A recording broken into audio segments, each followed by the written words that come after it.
Okay, so for Preptober, I had three main goals. Finish draft one of my novel, which I've done, which I'm super happy about. Read some Gothic novels, which I am doing, and outline draft two of my novel, which I'll be doing very soon, but not today. And I can't wait to just keep on reading more and keep on learning and really incorporating those things into my book.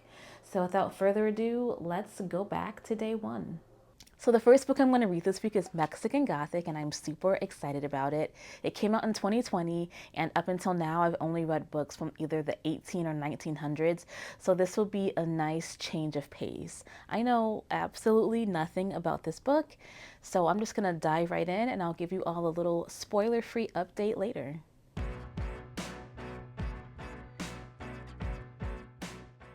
Okay, so I'm getting through Mexican Gothic pretty quickly. I think I'll probably finish it tomorrow when I'm done with work, but I'm not loving it so far. I was really excited for this book, but I'm just going to keep going. I really want to know what's going on.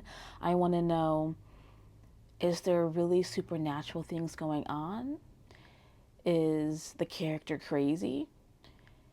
Is there a reasonable explanation for everything that's happening? I'm really curious. So I will say the story has me intrigued. I would love to know what your thoughts of Mexican Gothic are in the comments below without spoiling anything. Okay, so last night I finished Mexican Gothic, and I'll just be quick. I didn't like it. I didn't like the writing. The story was okay.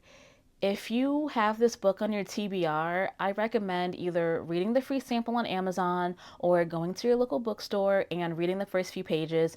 And if the writing does not bother you, then sure, keep reading. If the writing does bother you, it doesn't like get better throughout the whole book, so then just don't buy it. I do like the story, so I did continue on with it.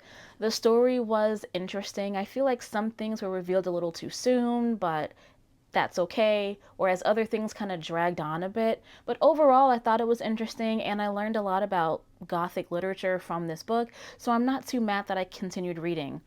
However, if this book is on your TBR, I just want to point out you might want to look at the trigger warnings related to this book before you read it if you're someone that likes to know those triggers beforehand. But overall, the book wasn't for me, but it was okay.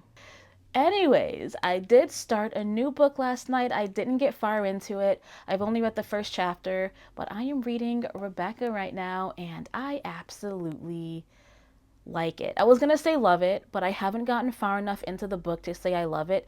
But I do really like it. I've only read the first two chapters so far, and I want to get a lot more reading today, but definitely not gonna read this one as fast as Mexican Gothic. Rebecca has a bit of an older style of writing. It's not quite like Dracula or Frankenstein, it's way more modern than that, but I find myself needing to read a little bit slower when I'm reading Rebecca.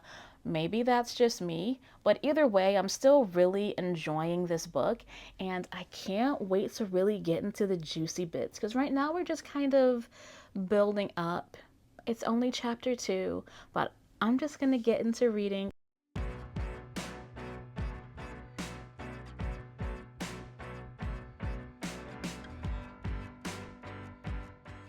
So I'm at a part of the book where I'm feeling like something's about to happen. It's gonna go one of two ways.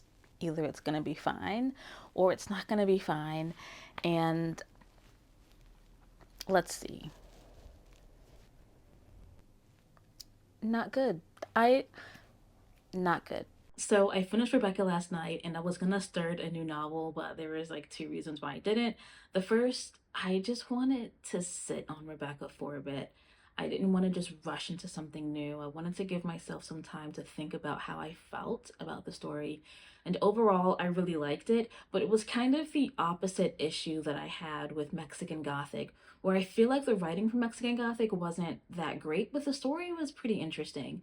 Whereas with Rebecca, I really enjoyed the writing, but the story to me was a little bit dull and not at all what I was expecting. But overall, I did think Rebecca had a less interesting story, but I really liked a few of the characters. So I found myself turning the next page because I wanted to know more about what was happening with the characters.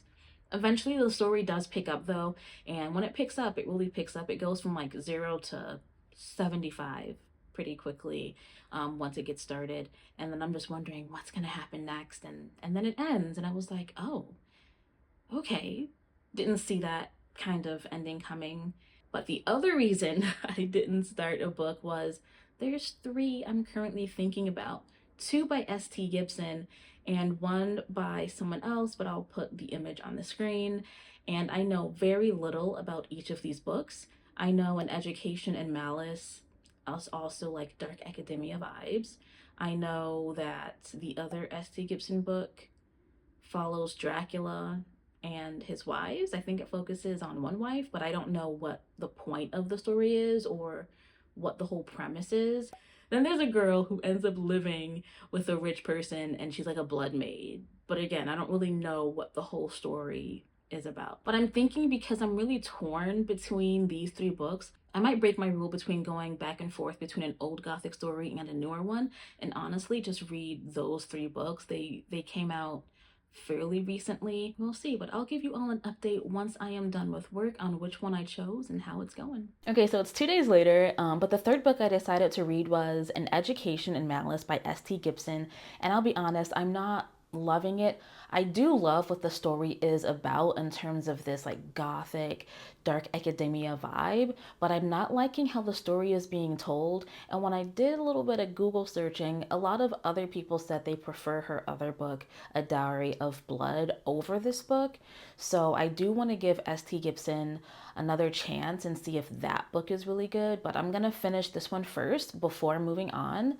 But I don't know. This is supposed to be a retelling of Carmilla by Sheridan Le Fanu, which came out like in the 1800s, I believe. And I feel like this author just took those characters and put them in a new story, but completely changed their personality. I've personally never read a retelling before, so maybe that's a really common thing to do, is to just use character names but completely change their personality. But if it's not, well, that's kind of what's happening here, and I don't like it. I feel like she could have named these characters anything else and the story wouldn't change at all. I don't feel a connection to these characters based on what I read when I read Carmilla, because it just seems really different. But that's just me. I've only read about 50% so far, so I want to finish that off today and then I can give you all a final opinion on how I feel about this book.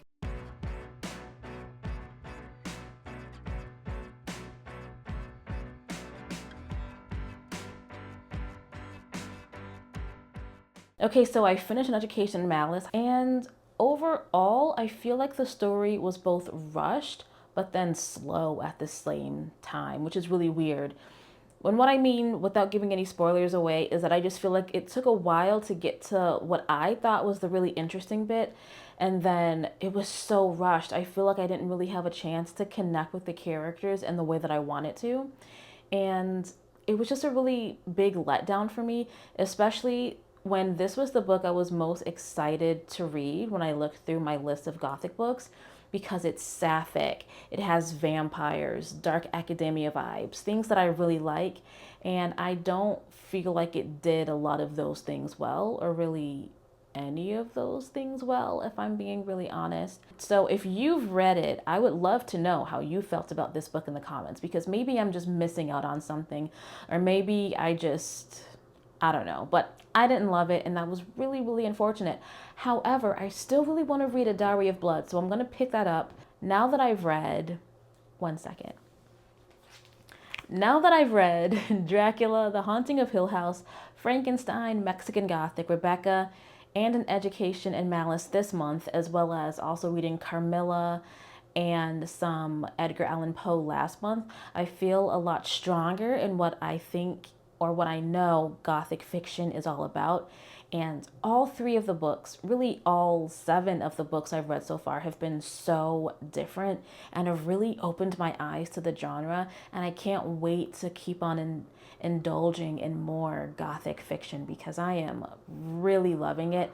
And I'm feeling so secure in this being the direction I want my novel to go in, especially when it already had some elements of that unknowingly to me at first. And now I just want to dive deeper into that.